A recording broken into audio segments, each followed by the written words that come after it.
Hi అండి, నమస్తే. Welcome to read with Yashu.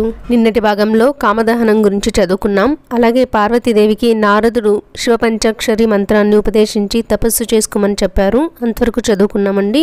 తర్వాతది ఇప్పుడు కంటిన్యూ చేద్దాం. అప్పుడు ఆ కాళికాదేవి జయ విజయ అనే ఇద్దరు చెలకత్తెలతో తండ్రిని చేరి ఆయన అనుమతిని చెల్లులచే అడిగించింది.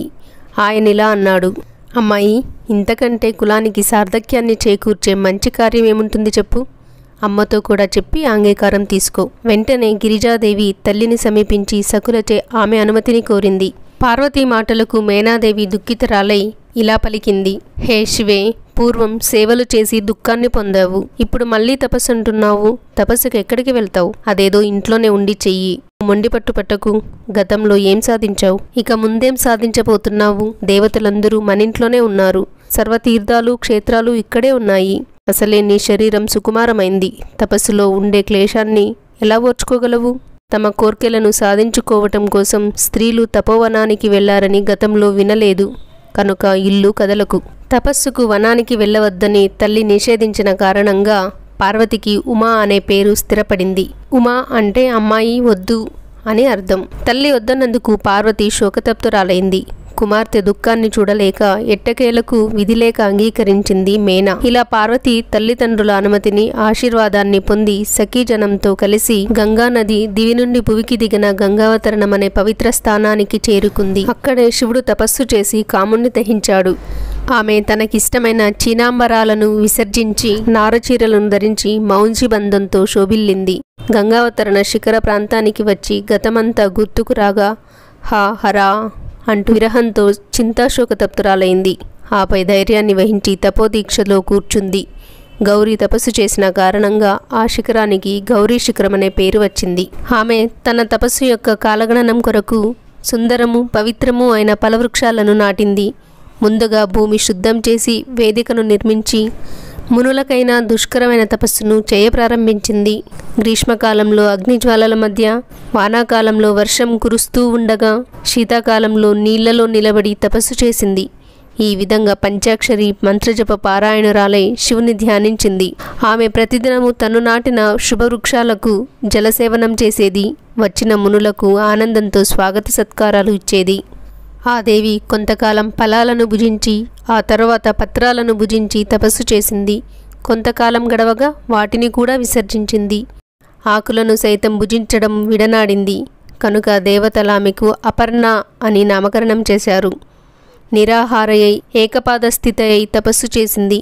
ఆమె శిరోజాలు జడలు కట్టాయి. ఏ స్థానంలో శివుడు 10,000 సంవత్సరాలు తపస్సు చేశాడో అదే స్థానంలో పార్వతి 3,000 సంవత్సరాలు తపస్సు చేసింది. అయినా శివానుగ్రహం లభించలేదు.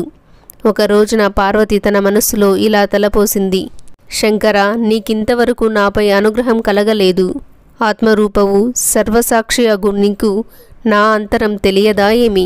నేను సర్వకామములను విడిచి వృషభధ్వజుని యందు అనురక్తురాలనైనచో శంభుడు నన్ను అనుగ్రహించుగాక.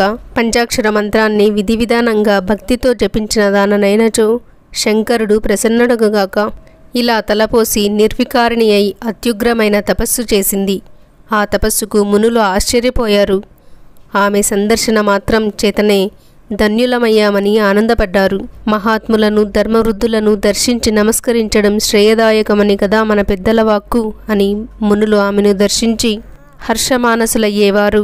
ఆమె తపస్సు ప్రభావం వలన క్రూర మృగాలు సైతం పరస్పర వైరాన్ని మరచి స్నేహంగా సంచరించేవి. తృణం సమృద్ధిగా పెరిగింది. ఫలవృక్షాలు విస్తారంగా కాచాయి. పువ్వులు తారలను మించి విరిశాయి. ఆమె తపస్సిద్ధి వనదేవతా రూపంగా సాక్షాత్కరిస్తున్నదా అన్నట్లు వనమంతా శోభించింది. ఒకరోజు హిమవంతుడు గిరిజాదేవి యోగక్షేమాలను విచారించుటకై అందరితో కలిసి వచ్చి ఆమెతో ఇలా అన్నాడు: అమ్మాయి, మనం భాగ్యవంతులం.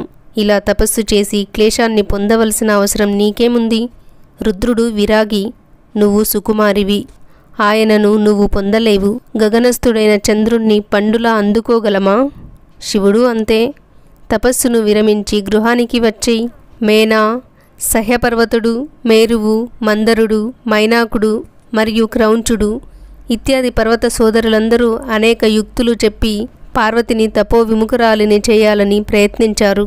అప్పుడు పార్వతి దృఢచిత్తంతో ఏ శంకరుడు నిర్వికారుడై ఏ స్థలంలో మదనుడిని దహించాడో ఆ శంకరుని నా తపస్సుచే మెప్పించి ఇదే స్థలానికి వచ్చేలా చేస్తాను అని ప్రతిజ్ఞాపూర్వకంగా పలికి వారందరినీ ఇంటికి పంపించేసింది.